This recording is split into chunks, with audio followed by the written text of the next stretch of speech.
Con đàn lết cái chuột quan cái gắt cái ye của thằng gọi đó sẽ bên cái ye cái Sabbath school lesson là lát con nó chẳng quan lại chân bên có quarter đâu đấy cho con cái lesson in diog điện lesson in diog điện rồi cái tick cái này lia tick cái này lia memory text dan take cái G Philippi sugar kell G Philippi sugar kell verse 21 and then memory text and dong man quentin wala she la ne ko go mi te ka han te ka Kristo Yesu ka mi she lu go ani jen ka mi she lu go ani jen no mo rai man lat Paul ngai kon no Paul che rik tong wana long che ga je re lat ka da ga rai ko pat ka dong mi yi wi da na long no de la no go ani lia ke o mi she lu go ani jen ma lat Paul ma go ma bana working in loda dia chana thana chani je ke Sunday pan wala bana rai ke o me chilu go na jen no gwal me cha kon jo no mu kui kon ran ken lu wa tere game game indeed kor kum go ke mi je ala wa game rautiti no and great controversy cha kon latin mo kore di de mo ke game di de mo wa targe je kudan ke targe je reidan bo a kor me to kon reide ke kor me to reidan at the same time to kon reide di win mon ken lo tin nen kon ga tin queer tin me go ke ne mi je jen nin to ke yere me chi goy ye chu kunyal win mon chake me cha ben yer ne je dwer no dwer mo bo chi o dong te ne kon re wa mi chi dwer yar la bo mani re dan bo la re je a gwal kel meter go kor a di de cha la gam di de me tin bo ko te ga don wan de queer a long re dan to dialo queer re dan to cha la re no chi ga bo tok be chang in chan lu ko de tu ge tok na ja ha dom ke ne if mà nó wala mo rai kon ngot kon re ring ni te chen ge rik te adam ge ne even so lo no cha ga tu no ga gwa mi chua ban le ne lu bi ga le ngot ma do ko ten me chang ni chu kun ya le decide no go win mo ne be ben tan ka dwer en je na lat ke ne je no kon to kon re game ko mi di chana ko ne nyo ke ji cornes ra wo de cho go wal chana me la kon le the second Corinthians chapter 10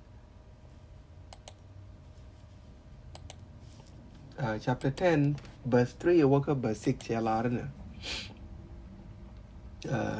verse 3 waka verse 6 ya lare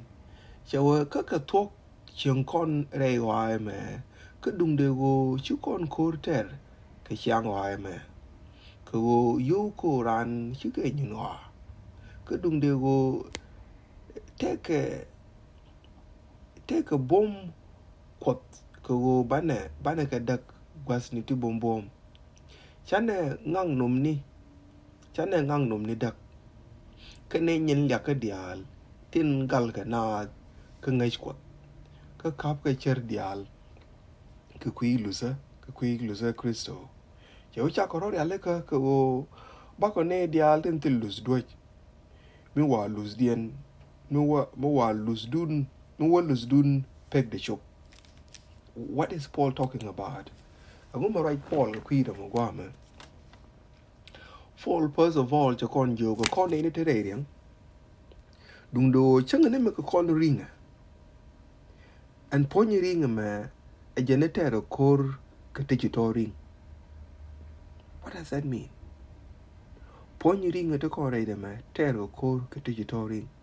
La bati ter con core ka re game me di me chro do mo ke tep ke chiro bo mo ko mut ke mai du mo bi ko la ro wa core ba ku ne no jine re core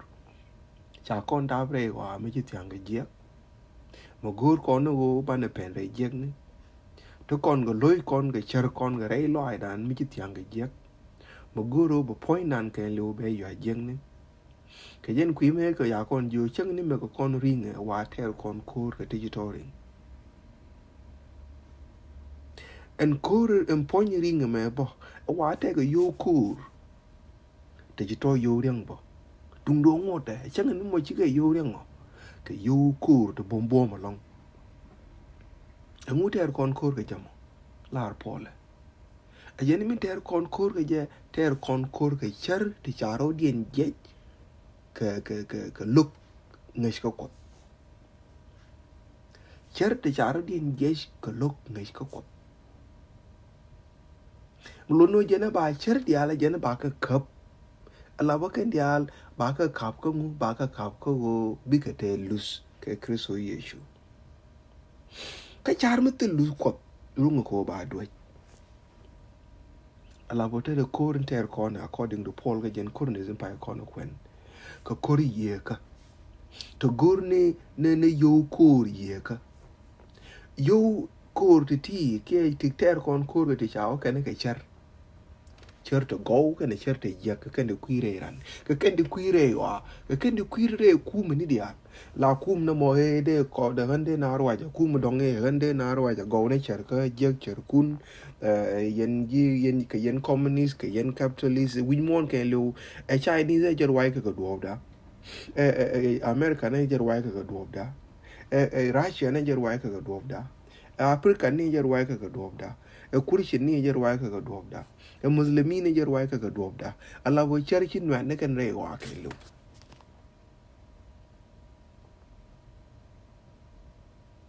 mere du bo jiran jin ko radu mu de te ka chartu wan to queer re du mitite no charto en o chare mi go ka no chare mi je ko en ran te ka chare ka mu de chole je yi char ma go but direction ko go char mi je go char ma go ba ne janga jidi because me chai met me chi char ma go me che ling wai chole chai met chi char ma go ban pin chua re char ka mi je mi chi ngai no ma char ma go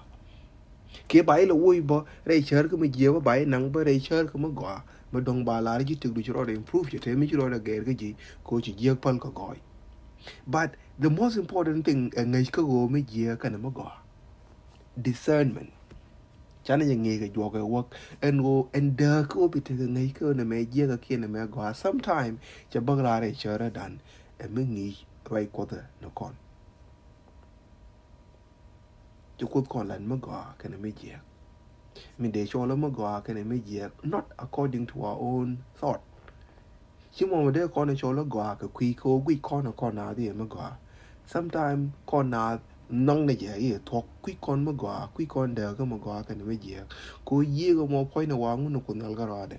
mà cú lo quẹt con quy mò này thầm mà ram mà gò này chơi cái bà quy in chơi ram mà đồng màแต่ram cái mà cháu cú lo tin mà mò Muslim cháu vô cái thầm mi ram cái gì này cái sao cái gì yên Muslim là lẽ cái gì đi quẹt chơi là nó ram cái nó mà rong cái nó cố chơi yên cái ngắt according to them ka ne char mo ga ka ne rin kong ne ji we mo na kong la ka je char mi je ko long ngo de ran na ka kwi ko changa se pal ga jam so you see it is very hard and go dong ba nga ji char mo ga ke char mi je ga ngo sometimes take a cher the lat ke jet ke go de mon de mo ga freedom ke mon cha de mo ga freedom de god mo ga freedom ke cha god de mo ga freedom de man ger ko prombeli ke chikan de ger ko prombel de man kwen ko man ko ke ji de kwen ko man ko de wuni rodien kwen ke chi rodien de kwen I mean ket de wuni te ga man dang raw ke man dang wan ke de ken kwen ke che kal kal ken to diala to ke cher we find ourselves fighting with all these kind of things all the time no ka ken cher tin kuir ko redien to sometimes mi cher ji dal wala chi yom me chai dal kan la go kuji go do long kuji ke la didi but we do be not the physical body will get destroyed charity you could satan tin come kon re charity quantity e wa sometime a la jor la de ji jor la bo la de ji roi ni de jek donc tim ji je ku te chi la akel ma ko criticize chẳng gì đâu là nếu mà gọi về chỗ mà gọi này về mùi cái thơ chắp này nó còn đi giết thì biến những gọi là đi bị phật bị guru là nên mình giết điện mình đong cái nhau betrayal easily and nó đong mới chạy bên giết job rồi mình quý để cầm ngas mình ăn yeah you will forget about mình gọi là đi này chứ có chạy betray mình dong nhau cái embarrassment you know cái dong đoan lấy cô bị mất gọi bị lạt cô pushi cái lần này cái mình gọi cô dong group in tin cái level group mà dong nó lát cái mình dễ so lát cái mình gọi and then I see it cái push dong bài Paul cái gì chỉ bao gồm bị lạt mình dong cái dual fear đoan lấy cô dong cái mình gọi là đây vậy mình chỉ cái này là chỉ có corrupt trái gồm lạt cái thua xin mình chịu lạt cái thua bài mọi cái riêng then bị giết dual bị giết mà nó rồi du đây cái mình dễ cái lạt cái mà peer pressure bro mình lát cái này đến thiệt cái gì mình chỉ thiệt cái đủ cái mà này đi giết là gồm rồi rồi mà Mulono ma jël yeen keel yeen chore ngeen ya no bro ying mat kwal ko mi choro martin ba wo dore ngam le ni ko goy mo no chai push ko mi ching go man nang na ra dien tin ba yu push wo dong jine ken ran me na ko ci wok bi naaw na ka jamo so ñen push ku ne yar mo ma jël ne ma ga taw ken ngi tab mat mu de ti re ko ba push no bi tab bi ma so peer pressure ken di reality wa plus to want to kong ka ken yu ko satan tin daga na ramamo christian dung no ramamo christian Ramirin wa yokore tin tere no kor ketin jektin pa ko la yo tin loye no kor satan diti che loye ne je o ma sha criticize ke ma sha la jor ba na o nyoko la jor nyo ma cha nyo to je ke na yo ke nga kwi to je ba nyo no ke nyu ti bo ron ta ko to je ba ke ma cha nyo do dong la ya ke ji joko bi na lo nyoko ye ni jo ni ken ba la pol ke ji bi lo gor bi na lo nyoko pol ba che je no mo chỉ cần yêu kur có mấy cha này lăn nó lên lật con nó mình go đấy đuôi con nó mày đấy cha nó đuôi nè nó mày con đuôi con nó mày để mình chỉ go nó bật đuôi con làm mấy cú trên vài yêu kur được nốt đây gọi mấy chiếc thiang cái tên nó cơ đi ra mấy dân này dân cầu giờ nó nộp bình nó có cái mấy cái cha đấy nộp nó có cái mấy này thì chú rong cô để cầm nộp làm mấy cú trên là mò tại cái khoai loài mới đi cái này tin gấu mấy này tin chết kẹt cố mới cho cái giờ quay lại giờ go nhu gì chẳng mà quả cái làm mấy chirung cái nó để nhu chẳng mà quả cái này đi chẳng nó cần gamal chỉ có lùi cần gamal lùi cần quest gamal lùi cần cái dia là quả à cần mà cái này để quay thế cần cái quay mi đi chứ mua quay nhu nó phản à quay chiang á chỉ cái này để quên để chẳng cái nào cái nó tụt chẳng cái nào cái chẳng mà gọi cái này để cúi trên cái này là yêu cô đấy nữa đó mình đong là mút cô ra mình cúi trên à vài cái chơi mà bờ ruột vài cái này chỉ cái chẳng cái ruột đấy mình cho cái này cái chẳng mà gọi nó ruột được ngoài ruột để giết cúi trên bao chả với ruột giết này nó mình đong là nhau à vài cái này để quay cái này để go kind để cần go lose to go đúng rồi mình đong đi này chứ em mới cho cái self control là pot loi thì mấy người tiêm con đi long con cúi trên này anh nói đây là loi được pot anh nói pot loi đua anh nói chẳng để cái charity jack để để bên video để chồng cái gì cái này jack bị rồi đôi nghe cái hồi chia toạc bị ngồi chung ấy cái mình có anh là vui chạy chỉ tiêm cái jack cho nên cho cái self control chẳng mấy đứa này đi ở đây nhiều tin cái đi loi điện là gối rồi được cặp chồng bị là del quay cái nhầm nên mấy có cái jack anh mà pot loi điện nào còn anh mới chỉ loi được pot là pe nên mới chỉ loi được bé rồi nhiều tin pe cái nên mới chỉ loi được cái gì rồi nhiều tin nó ra làm chỉ loi được pot nên mà chắc là long bé như này nhiều chắc là long nó bé đom chắc là long nó any mà gối rồi dong để là chẳng chỉ đi cái lô cô đó kia nó cô đó là nhiều nó rồi đấy cái mà đi này chả là rồi làm chỉ point the pot cái làm chỉ loi được pot chắc là làm chỉ để cái liu cup cái làm chỉ quay cái liu chui cor này đi làว่าวีแต่ของว่าเคิร์ฟกันเอาว่าเล่นแค่บอมอะไรไม่ชิลอยเดอะไรไม่ชิลอยเดพอดอันยันลาเรนยันโอแกมาดีเดมาว่าแท้ก่อนอะไรด่านบ่โคตรไม่ได้ด่านอันนั้นเนาะส่วนมโลโนก่อนอันยูคูร์ไปก่อนก็เควนเดแต่ลูกว่ามันดองไม่เยอะก่อนก็เต็นเอาว่าเยอะก่อนก็ได้ร้อยกดก็ชิร้อยกดก่อนไงแล้วมันลูกก่อนก็เควนก็แค่ว่าอย่างไอ้เยอะกดอันนั้นเนาะก็ยันคุยไม่แค่เนาะเอาว่ากดพอยต์เนี่ยอันยันbị lôi con bà can mùi cái ngô bà can mùi cái yêu cổ được gọi đi có bạn cổ của lệ cái ngã bạn cổ của lệ là quan giang nhưng mình đi này chẳng nó có con nào cho nông na anh giờ lấy bình anh có bà cổ mà bề thẹt cho nông na anh giờ lấy loài đàn cổ bà con bằng lúaกับพัดloài why use nó con phanh con en no ke men en kon men kwai lo en kon men chang ma men chang ma ko ke chang ma go me chai ba la de angel we mon bi la kon kun yal go no kon no ba kon use a la tool te ba mal jala ken we mon te ba nuk jala ken we mon no cái gì Philippians cho cái lệ cha nó quyền nên mấy cha nó nhiều quyền cơ bus janang ra uy ra cha la nữa for to me to live is Christ and to die is gain. Verse 21 nên chào anh uống tới cái nào anh tới cái này Christ có mấy cha lưu ba ngồi đó gọi này chứ but if I am to live on the flesh đừng đồ mấy chuyện ở đây riêng mà this will mean fruitful labor for me là bao nhiêu cái cái này riêng anh nhận đồ bất cứ cái lết to go to lết có cause đó and I do not know which to choose đừng đồ quay mình để lát để gọi nó lia cái để gọi nó để uống cái uống nhau đây lát nó cái Paul đó mà gọi để con cái lưu con ngồi để để con đây lát con because con thì cái con này dễ cả con dia to con kori reichari kan let no dungdo Kristo point na waje ne chokore me chetiam go kwidan so as long as chana dan yan point de wa tilon bi kon tiam tilon bi kon pot yen pot ka loy de kon ko ngu bana kan dia jek ma chana nan tiam ka Jesus ko di ko chetiam chete ka mal chete ka kwaj loy chete ka rot medit kan tin dia len pai kon ko la yo ko ngun ye ko ke chan ga je kan go chi Kristo ka long ka kap ke jen kwi me ke no wa je ne che tem go kwi dan la bo mo wan dan mat point na te lo bi kon nak